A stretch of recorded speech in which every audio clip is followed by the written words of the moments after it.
बच्चों, आज मैं आप लोगों के सामने मधु और नदी शब्द रूप की विभक्तियों के साथ पढ़ाऊंगी।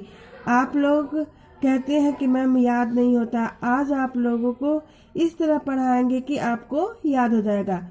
सर्वप्रथम आप लोग इसे अच्छे से लिख लीजिए। यहाँ पे मधु शब्द उकारांत है और नदी शब्द इकारांत है। तो सबसे पहले हम मधु शब्द का एक वचन पढ़ेंगे।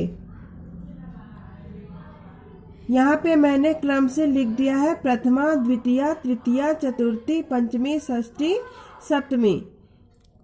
अब हम मधु शब्द को क्रम से पढ़ेंगे और हम ध्यान भी देते रहेंगे।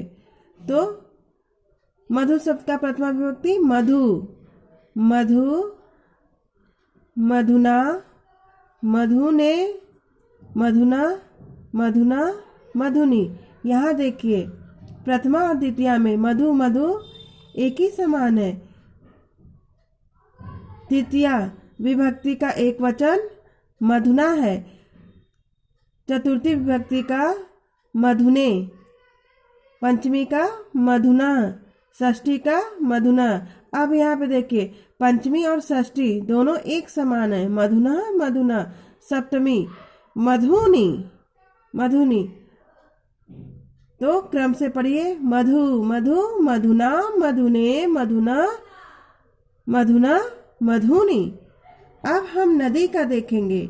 नदी का एक वचन प्रथमा विभक्ति नदी, द्वितीया विभक्ति नदी, तृतीया नधा, चतुर्थी नधे, पंचमी नधा, षष्ठी नधा और सप्तमी नधा। इस तरह याद करेंगे नदी, नदीम, नधा, नधे, नधा, नधा, नधाम। इस तरह याद करेंगे। अब हम इसका मधु और नदी का द्विवचन देखेंगे। यहाँ पे भी देखिए द्विवचन में भी प्रथमा और द्वितीया में मधुनी मधुनी दोनों एक समान है और तृतीया चतुर्थी और पंचमी में तीनों शब्द एक समान है। मधुभ्यम मधुभ्यम मधुभ्याम। और षष्ठी में और सप्तमी में दोनों एक समान शब्द है मधुनो मधुनो। अब हमें याद करने में कोई दिक्कत नहीं होगी। मधुनी मधुनी, मधुभ्याम मधुभ्याम मधुभ्याम, मधुनो मधुनो। अब नदी का देखिए। यहाँ पे भी देखिए नदी का द्विवचन प्रथमा विभक्ति और द्वितीया विभक्ति नधो नधो और तृतीया चतुर्थी और पंचमी एक समान है। नदीभ्याम नदीभ्याम नदीभ्याम और षष्ठी सप्तमी एक समान है। नधो नधो।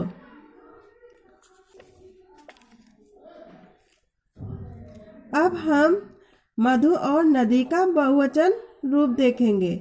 यहाँ पे भी देखिए प्रथमा और द्वितीया विभक्ति में मधु शब्द का बहुवचन क्या हो जाएगा मधुनी मधुनी। और तृतीया में मधुभी और चतुर्थी और पंचमी एक समान है मधुभ्य मधुभ्य। और षष्ठी में मधुनाम और सप्तमी में मधुसु। और नदी का यहाँ पे भी देखिए बहुवचन नदी का बहुवचन रूप देखिए प्रथमा और द्वितीया में। प्रथमा में नधा है और द्वितीया में नदी है और तृतीया में नदी भी और चतुर्थी पंचमी में नदीभ्य नदीभ्य नदीनाम और नदीशु। तो इसे भी याद करिए नदा नदी नदी भी नदीभ्य नदीभ्य नदीनाम नदीशु। इसका मधु और नदी शब्द का अभ्यास हम अगले पार्ट में पढ़ाएंगे। धन्यवाद बच्चों।